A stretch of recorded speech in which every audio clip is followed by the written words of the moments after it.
Jared, what is up, man? It is Night Moves month. Are you excited? I am excited. I have here the proof copy of the book. It says not for resale on it, but this is the short story collection. It is available September 23rd. Highly recommend you're going to get this book. Very entertaining. That's a good looking book. Are you happy with how it turned out? I am really happy. I hired a terrific book design guy. His name is Chris Parker. He lives in the UK. And if you ever need to get a book out, he's the guy to talk to. Back cover is also good. Yeah, I'm super happy with it. Did it require any proofs or anything, or it's good to go? It is good to go. It is, as far as I know, error-free. That is easily the worst part about writing a book, is reading your own stupid writing like 20 times to make sure there's no typos in it or anything. So yeah, I think we got all the typos. I like that you went with the gray look, because I remember when you did your first mock-up, it was white, but that looks clean, man. Yeah, that's good. This is better. This is better. I'll read off the titles of the stories.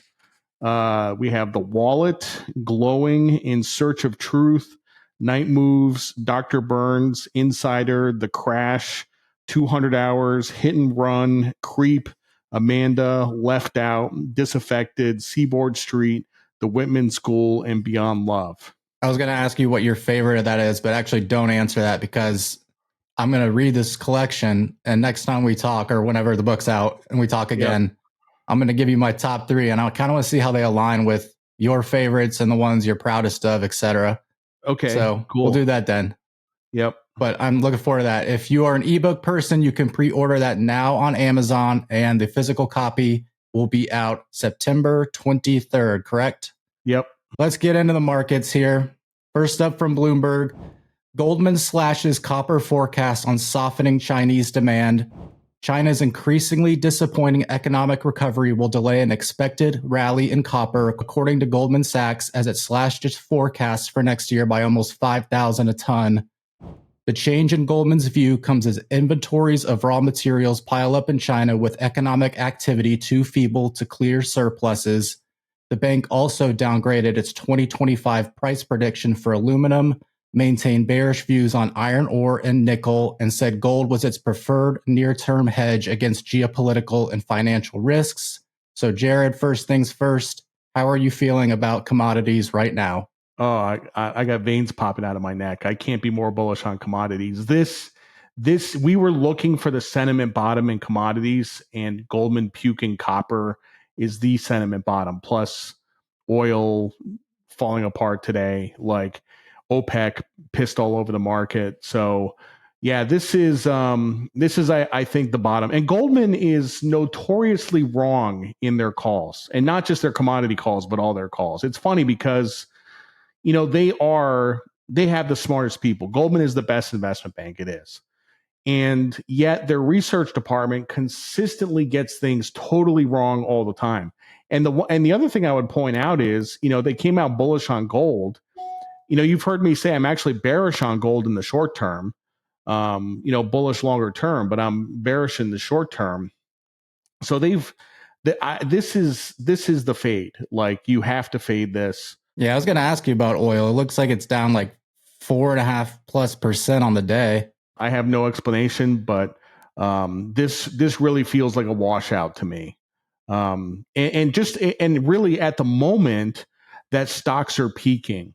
And the thing that I talk about all the time is this push and pull between financial assets and hard assets. And we really, today, you have stocks are down about 1.5%.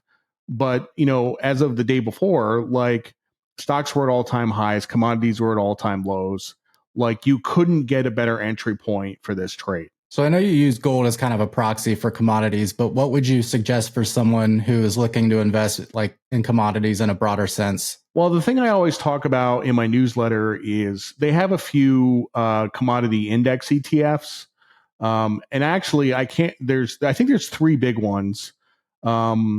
One of them is DJP, which is the Dow Jones Commodity Index. and it's actually an ETN. And if you know anything about exchange traded notes, it's a debt instrument. There is credit risk to the issuer. It's nothing really to worry about. But the index tracks the underlying commodity index, and that's the best way to do it. All right, let's move it on to Nvidia. We got to talk about this. Nvidia valuation falls almost $200 billion after its earnings report. Shares in Nvidia fell more than 6% last Thursday as the chipmaker's latest earnings report failed to exceed Wall Street's lofty expectations despite revenue more than doubling in the last quarter. I got some questions here that I've found from a Forbes piece that I want to run by you. Could Nvidia's stock fall to $40 in the next few years from the roughly $110 level it's at currently, or does this sound absolutely ridiculous? No, it doesn't sound ridiculous at all. And I'm not like this crazy stock market bear or Nvidia bear or anything like that. But what I'm saying is that is reasonable. That could happen.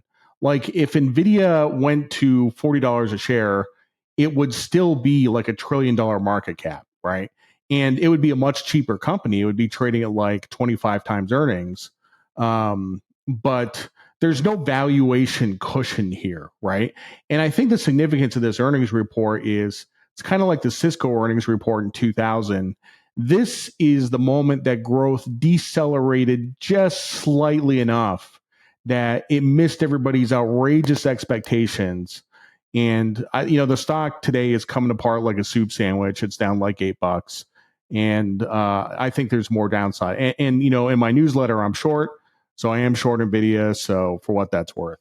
How dumb has sentiment gotten on this company? I mean, before we were rolling, we were talking about how there are Nvidia earnings watch parties in Manhattan now. Like people are treating it like it's a Super Bowl. Yeah, and Jensen Huang was signing women's boobs. Like that was actually the top tick. Like when that happened, that was the top tick for the stock. I mean, it was so obvious. I was too chicken to short it there. I was. The time to short a stock is absolutely when it's the scariest, and it was so scary I couldn't do it. Like I knew it was a time to short, but I couldn't do it because I'm like, maybe it has another 20 or 30% upside. Maybe I get my head blown off. So, this is what happens in trading. You wait until the coast is clear, but if you wait until the coast is clear, then you miss out on a lot of returns, So basically I waited for the trend line break, and which was a clear technical signal that the trend was over. And then I got involved, but now I'm just up slightly on the trade. So moving along here, I want to talk about September. So stock futures slipped to kick off September trading. U.S. stock futures inched down Monday night as traders braced for a potentially tough month ahead of a strong but volatile August. Key points here to consider now that we've made it to September. The S&P 500 has a history of underperforming in the month. Volatility rises in September as traders reposition their portfolios. Several market-moving events can make this September especially unique. We've got the Fed meeting looming for one. And on average, September has been the worst month for the S&P going back as far as 1928. Not only do stocks regularly underperform, it's also not unusual for the market to end the month with a negative return. So how are you feeling about stocks going into September? Are you bullish, bearish, numb? Yeah.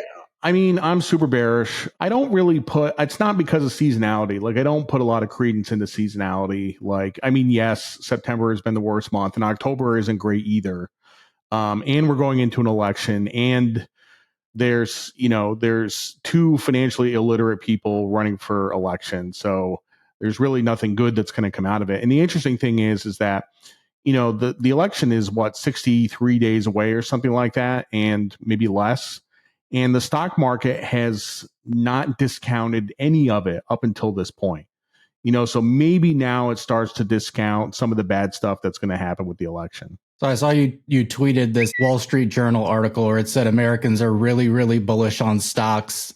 This to me is like that Wall Street bets motto where they just say stocks go up. It seems like no matter what, there's just an insane appetite for buying stocks right now. Do you see that ending anytime soon? Stonks, yeah. It's all about risk appetite. And we've come a long way since 1982, right? Like 1982, stocks were trading at a 6 PE. They had a 6% dividend yield. It was the most undervalued stocks have been in their entire history. And from 1982 to 2024, we're to the point where, every average person with a 401k, anytime the market goes down 3%, they're shoveling more into it. Let me tell you something that wasn't happening in 1982. Okay. So, people have been trained to believe that the stock market always goes up. And if there's a correction, you should buy it because it always goes up over time. There's been a lot of periods in our history where stocks haven't gone up. From 1929 to 1945, they were unch. From 1969 to 1982, they were unch. From 2000 to 2012, they were unch. There's been decades where stocks haven't gone anywhere, and have had big drawdowns in between. I kind of think that this is going to be one of those decades. I'm not really sure. People call it the roaring 20s. It's been roaring so far. But yeah, I think people are going to be disappointed. Well, do you see any opportunities this month to make some changes to your portfolios? Is it in commodities maybe? Yeah, absolutely. Yeah. I mean, if you have a portfolio that is full of tech and healthcare, you would want to pivot it towards energy and materials for sure. All right, let's dive into the mailbag. We got a couple questions here. First from Mike regarding short positions. As someone who is not that familiar or comfortable short selling, I was wondering if there is a way to accomplish some of the same goals using puts as a bet on a stock price going down. My thought is that by buying a put, I know what my maximum downside is, whereas a short sell doesn't have such a limit. Sometimes you want to sell something short. Sometimes you want to buy puts. Basically, you buy puts if you fear that there is a lot of upside left in the stock, right? And you sell something short if you're comfortable with that upside risk, okay?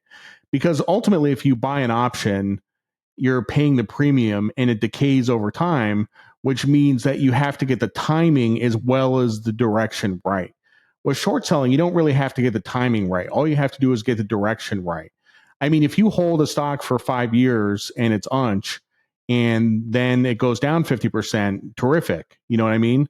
But if you buy puts on a stock for 5 years and it's unch, you're going to spend a lot of money in put premium, and you're probably going to give up by the time that it actually goes down, right? So there's a time and a place for both. And in the Street Freak newsletter, I take that into account. We buy puts when it's appropriate to buy puts, and we sell short when it's appropriate to sell short. Okay, next up from Matt regarding the awesome portfolio. Should you put new money invested into cash and then have it rebalanced at the yearly rebalancing, or just allocate new money at the 2020-2020 split? For example, if you're saving 20% of your monthly income, should that just be hanging out in cash until the rebalance, or immediately allocated into the 5 categories? I think it should be immediately allocated, right? Because think about it this way. I mean, if let's say you were just investing in stocks, and you were just like some dope and you were buying the S&P 500 index fund, what they would tell you is to dollar cost average it, right? You, with every paycheck, you take a couple $100 and you put it in, and you dollar cost average it over time. What it does is it minimizes your execution risk. So let's say that December is the worst possible time that you could invest in the awesome portfolio, right? And you buy the highs in December, you minimize your execution risk by averaging into it. Let's take it over to the week ahead. The big things coming up this week. Well, the main thing here coming up is the jobs report on Friday. July data was softer than expected, with the unemployment rate rising to 4.3%. What do you think's in store for the August data due out Friday? Do you know what the expected number is on non-farm payrolls? I actually don't know. No, I don't. It's probably like 120 or something like that. But look, like I think rates are too low. I was actually looking at interest rate probabilities today, and we're pricing in like 9+ rate hikes in 2025. We're pricing in 4 rate hikes in 2024. Rate cuts. We're pricing in 4 rate cuts in the last 3 meetings of the year. That seems ludicrous to me, right? Like maybe they cut 25 in every meeting. Maybe they skip a meeting. but to do 25, 50, and 25, that seems excessive. So I think rates are too low. I would not be surprised if we get a stronger than expected payroll report, but I don't know. Ultimately, it's hard to predict the data. So, all right, before we get out of here, anything else on your mind? How was your Cleveland trip, by the way? Cleveland trip was great. I went with a couple of Coast Guard officers that I was really good friends with, some guys I went to the academy with, and we were stationed out in Alameda, California together. We played a lot of softball. We were softball players and used to work out in the gym. One of those guys is an admiral now. He's still in the Coast Guard, and he's a 2-star admiral. So he's been very successful. And the other guy got out as a captain, and he's working at an engineering firm. Just terrific guys. So it was good to hang out with them. Let's wrap this thing up. I'm fresh out of Zen. I got to go to the gas station. I got to juice myself through the rest of this day. By the way, I don't have the can with me, but one of my subscribers sent me this Zin from Switzerland, right? Yeah. And it's this crazy flavor. It's called Icy Black Currant, and it's 11 milligrams Zin. I have it in right now. It's an 11 milligrams Zin. So he gave me 4 cans. Yeah, it's really good. Yeah. Wow. That's awesome. I'll talk to you soon, Jared. And again, everyone, Night Moves is coming out this month. Check it out if you're a fiction fan. I'll talk to you soon, Jared. Take care. See ya.